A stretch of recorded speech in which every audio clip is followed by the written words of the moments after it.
저는 오늘도 베개 밑에 숨겨둔 꼬깃꼬깃한 10,000원짜리 지폐를 꺼냅니다. 마침에 예세 달래가고 침대 밑에 있더라. 그날 밤 어머님이 제 손에 꼭 쥐어주셨던 마지막 용돈. 온 가족이 다녀갔지만 오직 저에게만 주신 것이었습니다. 그리고 그날 새벽 어머님은 조용히 제 곁을 떠나셨습니다. 사람들은 묻습니다. 고부 갈등 없이 어떻게 그렇게 살 수 있었냐고. 저는 대답합니다. 정말이지 저는 평생 한 번도 고부 갈등이 뭔지 몰랐습니다. 30년 나이 차가 나는 우리는 그저 엄마와 딸이었으니까요. 저 정수아 33세 나이에 처음으로 시댁 문을 두드렸습니다. 손에는 땀이 차올랐고 심장은 쿵쾅거렸습니다. 5년 만에 결혼이라 더욱 긴장됐죠. 옆에 선 남편 민호 씨가 제 손을 꼭 잡아줬습니다. 괜찮아. 우리 어머니 되게 좋으신 분이야. 하지만 저는 알고 있었습니다.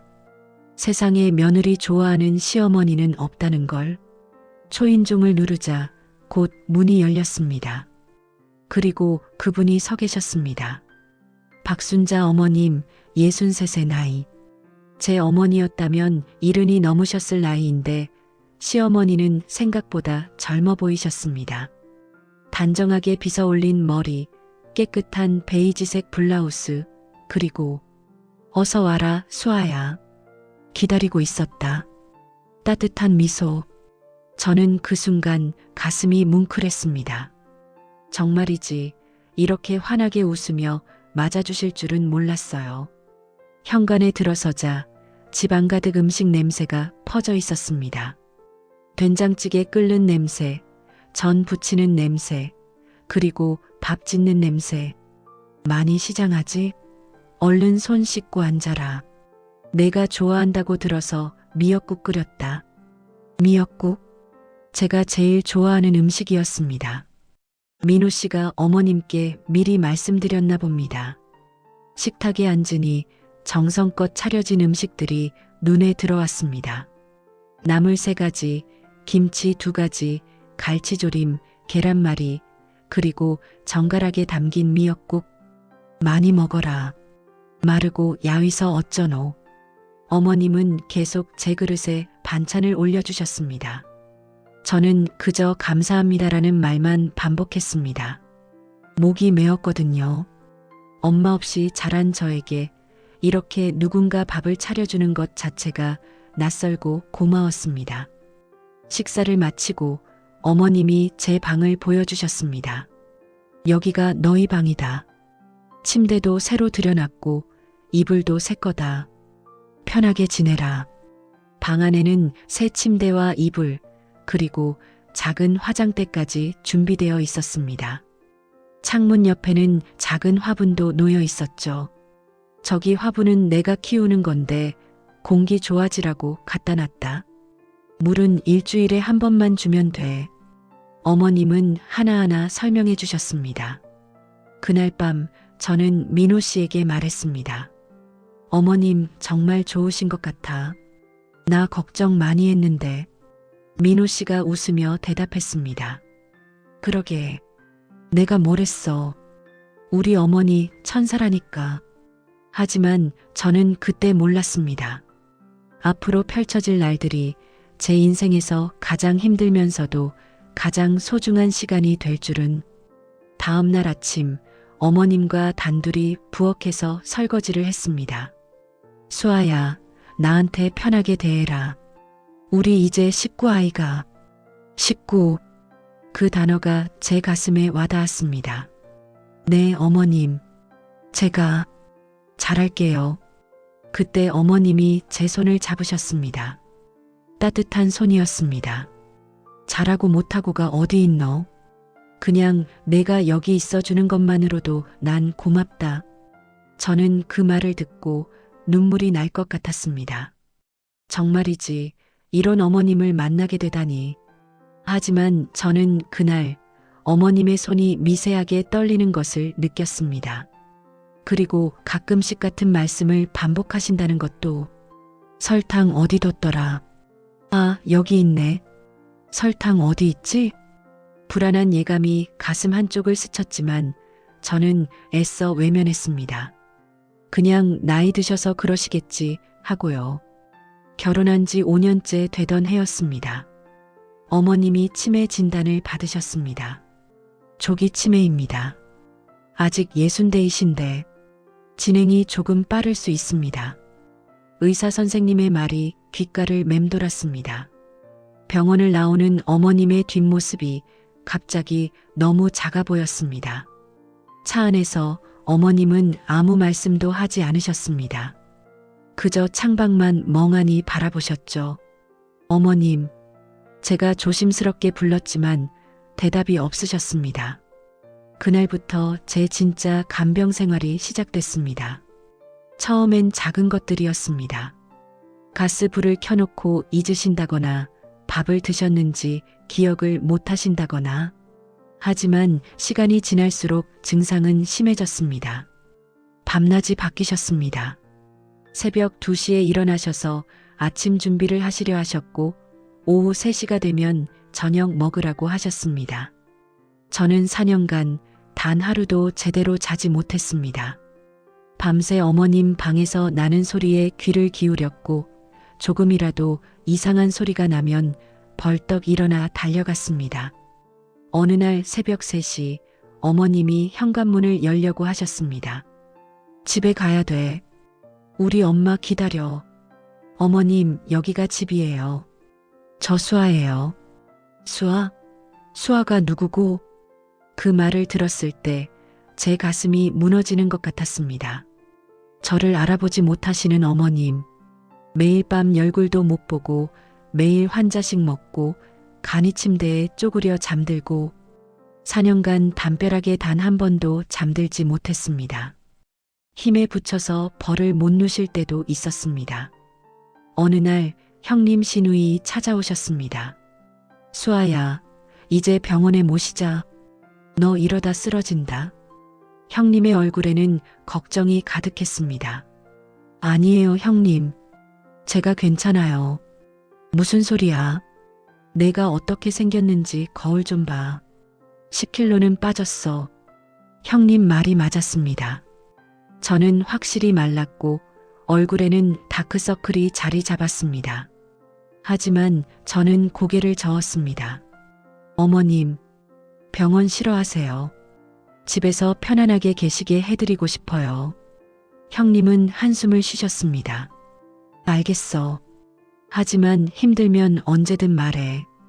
우리가 도와줄게. 그날 밤 저는 혼자 울었습니다. 정말이지 너무 힘들었거든요. 자다가도 숨소리가 안 들리면 벌떡 일어나 확인했고 매일 환자식을 먹고 간이 침대에서 쪼그려 잤습니다. 하지만 포기할 수 없었습니다. 엄마 없이 자란 저에게 어머님은 처음으로 만난 진짜 엄마였으니까요. 어느 날 아침 어머님이 제 손을 잡으셨습니다. 잠깐 정신이 또렷해지신 순간이었습니다. 수아야, 미안하다. 내가 너무 힘들게 하는 것 같아서. 아니에요, 어머님. 전 괜찮아요.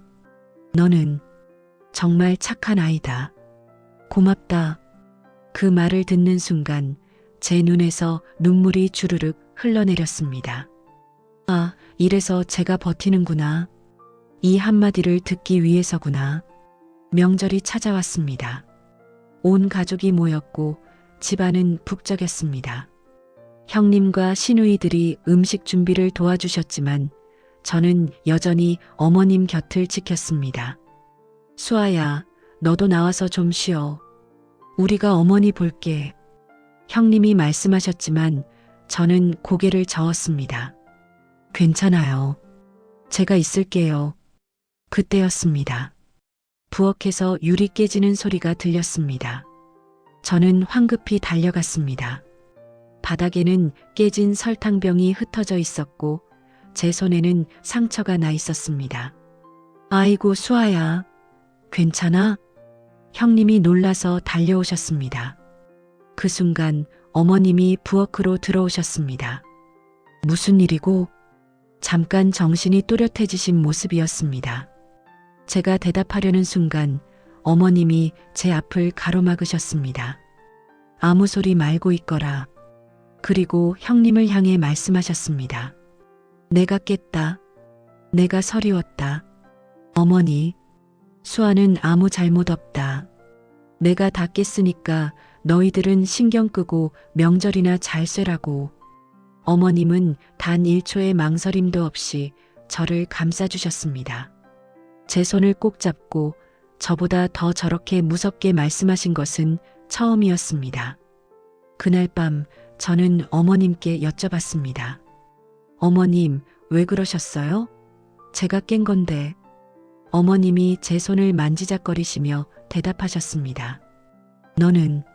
너는 내 딸이나 다름없다. 딸 하나 감싸주지 못하면 엄마가 뭐 하는 거고? 그 말을 듣는 순간 저는 참았던 눈물이 터져버렸습니다. 엄마 없이 자란 저를 이렇게 딸처럼 아껴주시는 분. 정말이지 처음부터 어머님 딸로 태어났으면 얼마나 좋았을까요? 명절이 끝나고 형님이 다시 제안하셨습니다. 수아야, 우리가 돌아가면서 도와줄게. 일주일씩 맡아서 모시자. 하지만 저는 거절했습니다. 고마워요, 형님. 하지만 어머님은 제가 돌볼래요. 왜 그래? 혼자 하기엔 너무 힘들잖아. 어머님이 저한테 너무 잘해주셔서요. 이제는 제가 보답하고 싶어요. 형님은 제 얼굴을 한참 들여다보시더니 조용히 고개를 끄덕이셨습니다. 알겠어. 너 참 기특하다. 어머니가 복 많으셔. 그날 밤 남편 민호 씨가 걱정스러운 얼굴로 말했습니다. 여보, 당신이 쓰러지면 어떡하려고? 형님 도움이라도 받아. 괜찮아요. 제가 할 수 있어요. 하지만 저는 민호 씨의 손을 잡았습니다. 당신 어머니는 제가 처음으로 만난 엄마예요. 제가 끝까지 지킬게요. 민호 씨는 더 이상 말을 하지 않았습니다. 그저 제 어깨를 토닥여 주었죠. 그렇게 저는 결심했습니다. 어머님을 끝까지 제 손으로 돌보겠다고. 어느 날 오후 4시 학교에서 돌아온 딸 민지가 조용히 할머니 방에 들어왔습니다. 10살짜리 아이가 할머니 옆에 앉아 작은 손으로 할머니 손을 잡아주는 모습이 보였습니다. 할머니, 오늘 학교에서 재미있는 일 있었어. 들어줄래? 민지는 할머니가 대답을 안 하셔도 계속 이야기를 했습니다. 우리 반에 철수라는 애가 있는데 오늘 급식 먹다가 코에서 우유가 나왔대. 선생님이 깜짝 놀라셨어. 저는 문틈으로 그 모습을 지켜봤습니다. 어린 딸이 치매에 걸린 할머니를 이렇게 자연스럽게 대하는 모습에 가슴이 뭉클했습니다. 민지야. 제가 방으로 들어가자 민지가 고개를 돌렸습니다. 엄마, 힘들지? 나도 도와줄게. 10살짜리 아이의 입에서 나온 그 말이 저를 울컥하게 만들었습니다. 민지야, 고마워. 엄마 괜찮아. 아니야. 엄마 요즘 잘 안 웃잖아. 내가 할머니 얘기 들어드릴게. 엄마는 좀 쉬어. 그날부터 민지는 학교 끝나면 할머니 방에 들어가 하루 있었던 일들을 이야기해 드렸습니다. 어머님은 대부분 대답을 못 하셨지만 가끔씩 민지 손을 꼭 잡아주셨습니다. 그 모습을 본 형님이 어느 날 집에 찾아오셨습니다. 수아야. 형님의 눈가가 붉어져 있었습니다. 저번에 병원에 모시자고 한 거 미안해. 내가 언니한테 너무 무책임했어. 형님, 아니에요. 그럴 수 있어요. 아니야. 나도 엄마 딸인데 내가 너무 모른 척했어. 이제부터 나도 도와줄게. 형님은 그날부터 일주일에 2번씩 집에 오셔서 어머님을 돌보는 것을 도와주셨습니다. 어머님 목욕시키는 것도 도와주시고 어머님 먹을 음식도 만들어 오셨습니다. 수아야, 내가 없었으면 우리 엄마 진작에 병원 갔을 거야. 고마워. 아니에요, 형님. 제가 더 고마워요. 어느 토요일 오전 10시 신우이도 찾아오셨습니다. 언니, 나도 도와줄게. 내가 주말마다 올게. 가족들이 하나둘씩 모여들기 시작했습니다. 하지만 여전히 밤에는 제가 어머님 곁을 지켰습니다. 어느 날 밤 12시 어머님이 벌떡 일어나셨습니다. 집에 가야 해. 엄마가 기다려. 어머님, 여기가 집이에요. 저 수아예요. 수아? 수아? 어머님이 제 얼굴을 한참 들여다보시더니 갑자기 우셨습니다. 미안해. 내가 너무 힘들게 하지? 아니에요, 어머님. 전 괜찮아요. 너는 진짜 착한 아이다. 고마워. 그리고 다시 누우셨습니다. 저는 어머님 손을 잡고 앉아 있었습니다. 밤새도록 이렇게 가족들이 힘을 합쳐 어머님을 돌봤지만 어머님의 상태는 점점 나빠지고 있었습니다. 하지만 저는 포기하지 않았습니다. 끝까지 제가 지킬 거였으니까요. 어느 날 밤 11시 이상한 일이 일어났습니다. 며칠째 혼란스러워 하시던 어머님이 갑자기 정신이 또렷해지신 겁니다. 수아야. 어머님이 제 이름을 또렷하게 부르셨습니다. 네, 어머님. 여기 있어요. 저는 황급히 어머님 손을 잡았습니다. 어머님이 제 손을 꼭 쥐시더니 눈물을 흘리기 시작하셨습니다. 수아야. 얼마나 서리웠을까? 얼마나 무서웠을까? 어머님, 무슨 말씀이세요? 너 처음부터 네가 내 딸로 태어났으면 으쩍 좋았겠나? 어머님의 목소리가 떨렸습니다. 그리고 천천히 어머님은 당신의 이야기를 들려주셨습니다. 젊은 시절 남편을 일찍 여의고 홀로 아들을 키운 이야기, 알코올 중독으로 정신치료를 받아야 했던 어려운 시절 이야기, 그럼에도 늦둥이 아들을 키우기 위해 매일 새벽같이 일어나 일터로 나간 이야기, 민호가 30이 넘어서까지 결혼을 안 하길래 난 걱정이 태산이었다. 내가 죽고 나면 저 애는 어떡하나. 어머님, 그런데 내가 왔더라. 그것도 나이차가 30년이나 나는 며느리가. 어머님이 제 손을 더 세게 주셨습니다. 처음엔 걱정했다. 나이 차이가 너무 나서 너한테 서리움만 주는 건 아닐까? 아니에요, 어머님. 전 단 한 번도. 하지만 너는 나한테 너무 잘해줬다. 진짜 딸처럼.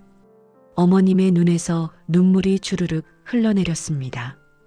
명절날 설탕병 깬 것도 내가 아는데 너 감싸줬고, 밤마다 깨서 돌아다녀도 한 번도 짜증 안 냈고, 당연한 거예요, 어머님. 어머님이 저한테 얼마나 잘해주셨는데요. 수아야. 어머님이 제 얼굴을 쓰다듬으셨습니다. 너는 내가 평생 기다린 딸이었다. 정말이지, 너무 고맙다. 저는 더 이상 참을 수 없었습니다. 눈물이 쏟아져 내렸습니다. 어머님, 저야말로 감사해요. 엄마 없이 자란 저한테 어머님이 진짜 엄마가 되어주셨잖아요. 그래, 우리 서로 엄마랑 딸이었던 거지. 그날 밤 우리는 한참을 손을 잡고 울었습니다. 30년 나이 차가 무슨 상관이었을까요? 우리는 진짜 모녀였으니까요. 그런데 다음 날부터 어머님의 상태가 급격히 나빠지기 시작했습니다. 어머님이 거의 드시지 못하셨습니다. 병원에 가자는 가족들의 권유가 빗발쳤습니다.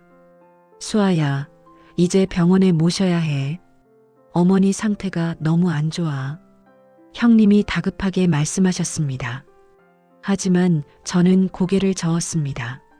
어머님, 병원 가시면 더 힘들어 하세요. 집에서 편안하게 계시게 해드리고 싶어요. 하지만 수아야, 형님, 제발이요. 조금만 더 기다려주세요. 저는 알고 있었습니다.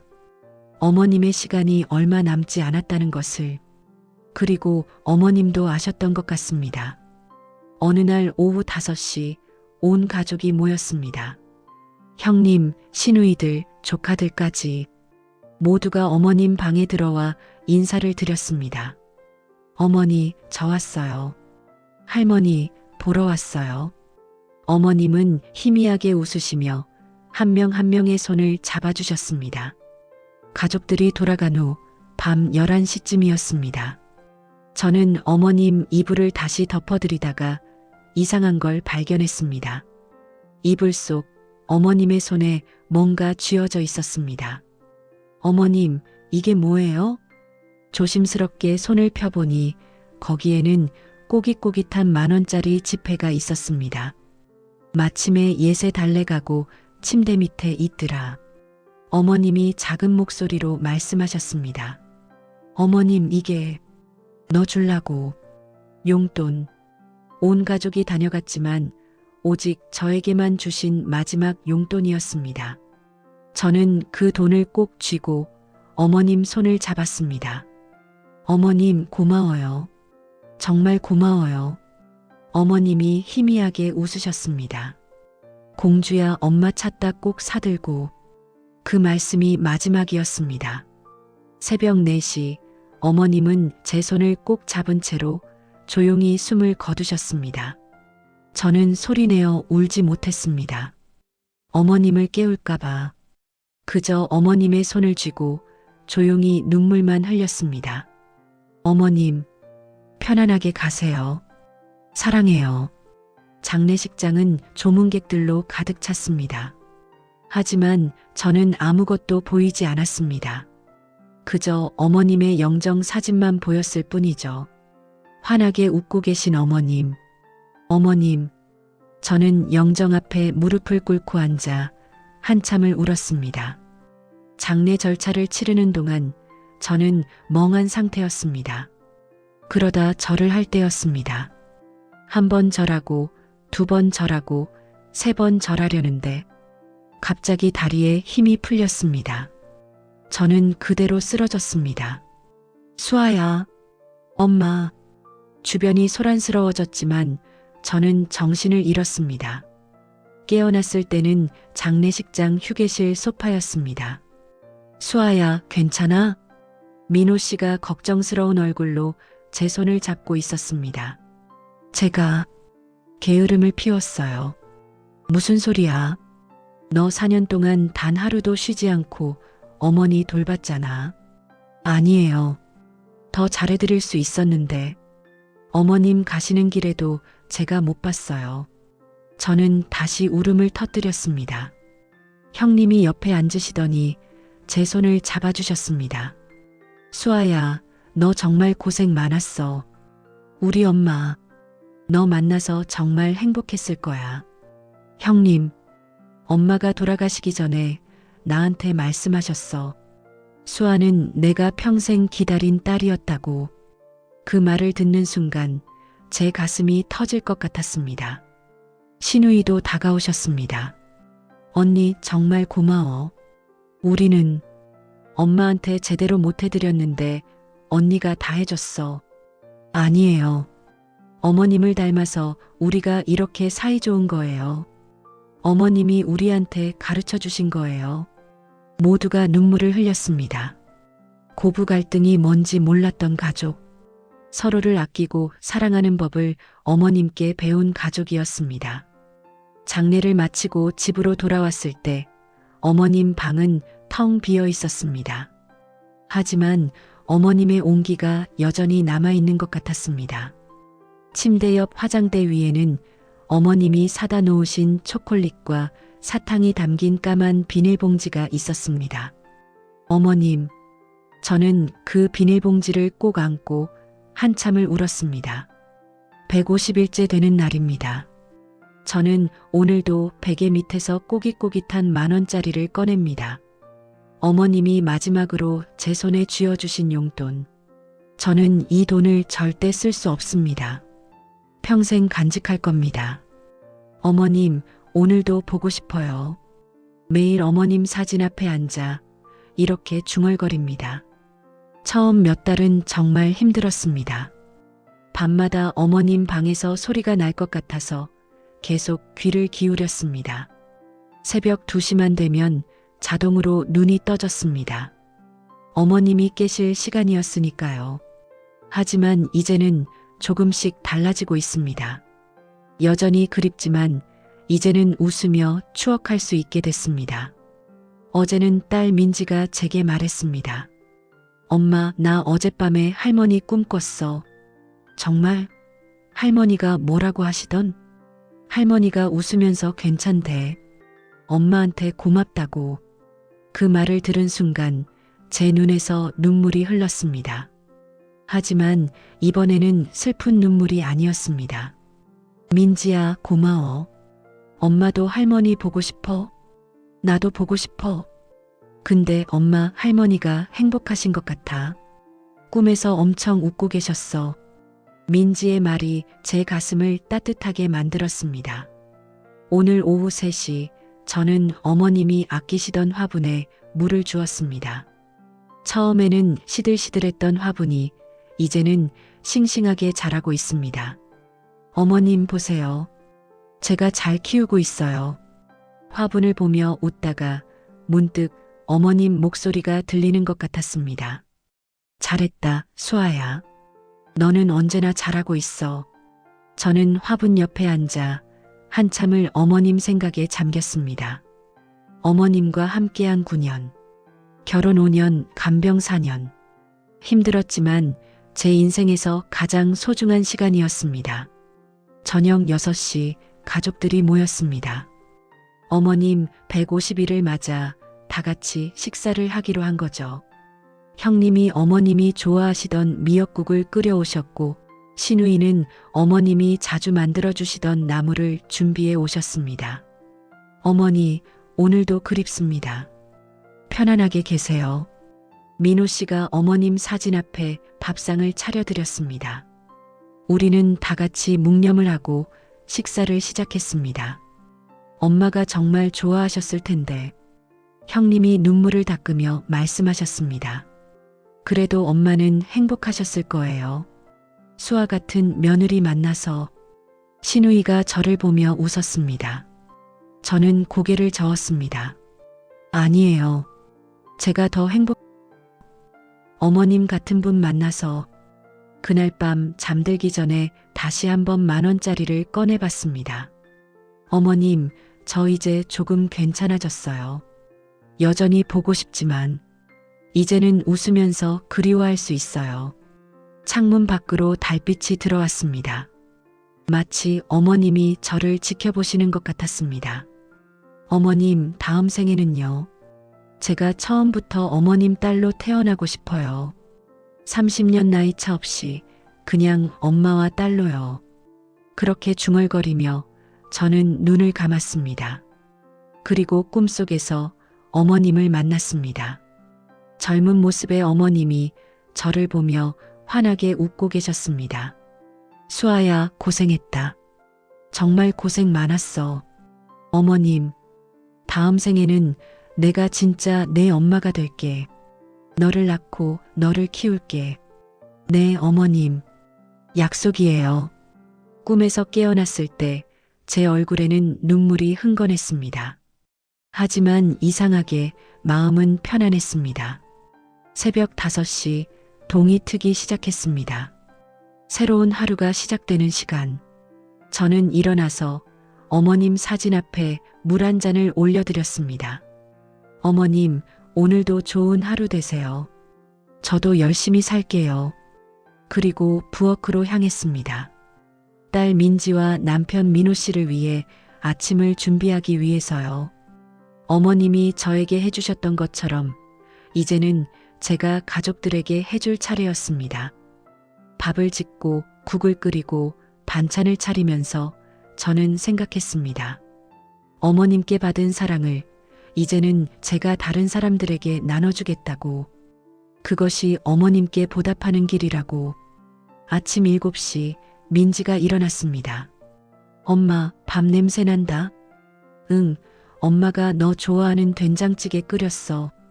우와, 엄마 최고. 민지가 제 허리를 꼭 안았습니다.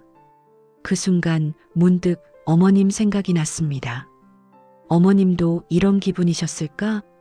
가족을 위해 밥을 하고 사랑하는 사람들이 맛있게 먹는 모습을 보며 행복해 하셨을까? 민지야, 할머니한테 배운 건데 맛있게 먹어줘야 해. 응, 할머니가 가르쳐 주신 거야? 그럼 할머니가 엄마한테 많이 가르쳐 주셨어. 민지가 고개를 끄덕이며 식탁에 앉았습니다. 이제는 괜찮습니다. 여전히 그립고 보고 싶지만 이제는 웃으며 추억할 수 있습니다. 어머님이 제게 주신 사랑은 제 안에 영원히 남아 있으니까요. 그리고 저는 그 사랑을 제 가족에게 계속 나눠줄 겁니다. 어머님께서 그러셨던 것처럼. 어머님, 감사했어요. 정말 감사했어요. 사랑해요. 오늘도 저는 어머님을 그리워하며 하루를 시작합니다. 여러분, 오늘 이야기는 여기까지입니다. 고부 갈등이 뭔지 모르고 살았던 한 며느리의 이야기. 30년 나이 차를 뛰어넘어 진짜 엄마와 딸이 된 두 여자의 이야기였습니다.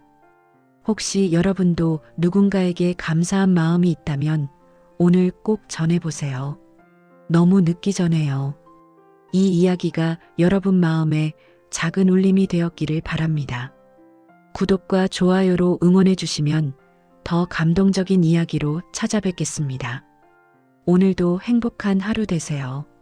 감사합니다.